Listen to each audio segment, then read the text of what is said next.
আজকে বাড়ির উপরেই দুটো জোড়া ইলিশ কেনা হলো, কিন্তু আমার একটাই দুঃখ, মা সেই সর্ষে ইলিশই করবে, না লাউ পাতা না কলা পাতা। পাতুরি তো হবেই না। কাটছে দেখো, এবার জোড়া ইলিশ দুটো কাটা হোক। জোড়া ইলিশ, এবার মা এই ইলিশ দুটো কাটবে।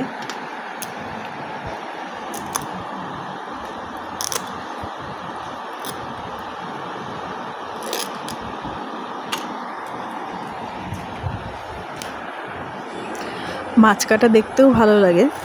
এই যে গলায় কোপ বসানো হলো, তারপরে এদিক ওদিক দিয়ে কেটে ফেলা হলো, আর এই পেটের মধ্যে নাড়ি ভুড়ি বের করে ফেলা হচ্ছে।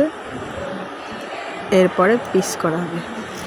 ও মাই গড, দেখো মায়ের কাণ্ড, দেখো কত বড় বড় পিস করছে। দেখো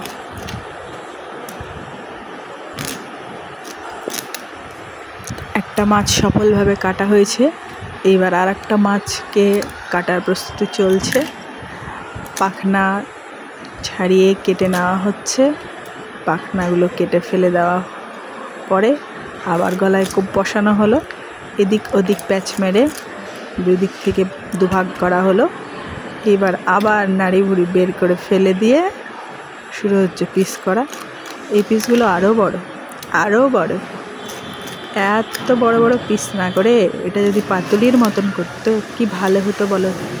তা তো করবে না, মা এখন সেই সর্ষে ইলিশই করবে, তাই খেতে হবে।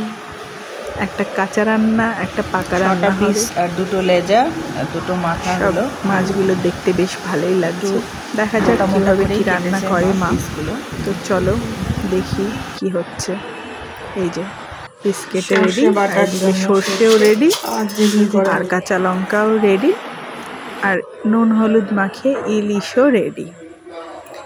এইবার নুন হলুদ মাখানো ইলিশগুলোকে একটা পোর্শন ভেজে নেওয়া হবে, আর একটা পোর্শন কাঁচা রান্না হবে। তো যেটা ভেজে নেওয়া হচ্ছে সেটা হচ্ছে লেজা আর মুড়ো, যেটা রেখে দেওয়া হবে। আর ওই তেলটা দিয়েও ভাত খেতে খুব সুন্দর লাগে। আর এদিকে সর্ষেটা ভালো করে বেটে নেওয়া হলো কাঁচা লঙ্কা দিয়ে, আর কড়াইতে দিয়ে দেওয়া হলো তেল। দেখি এবার তেলে কি কি পড়ে। কালো জিরে আর মৌরি বোধহয় ফোড়ন, তেজপাতা,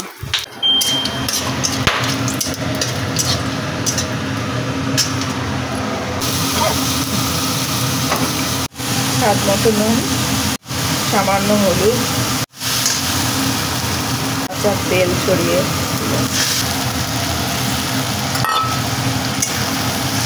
আর এই নুন হলুদ মাখানো মাছগুলো একটা একটা করে এই সর্ষে ফোড়নের মধ্যে দিয়ে দেবে।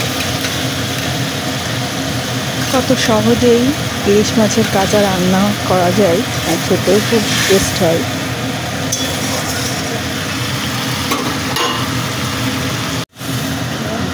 এবার এটাকে ঢাকা দিয়ে কিছুক্ষণ রান্না হবে।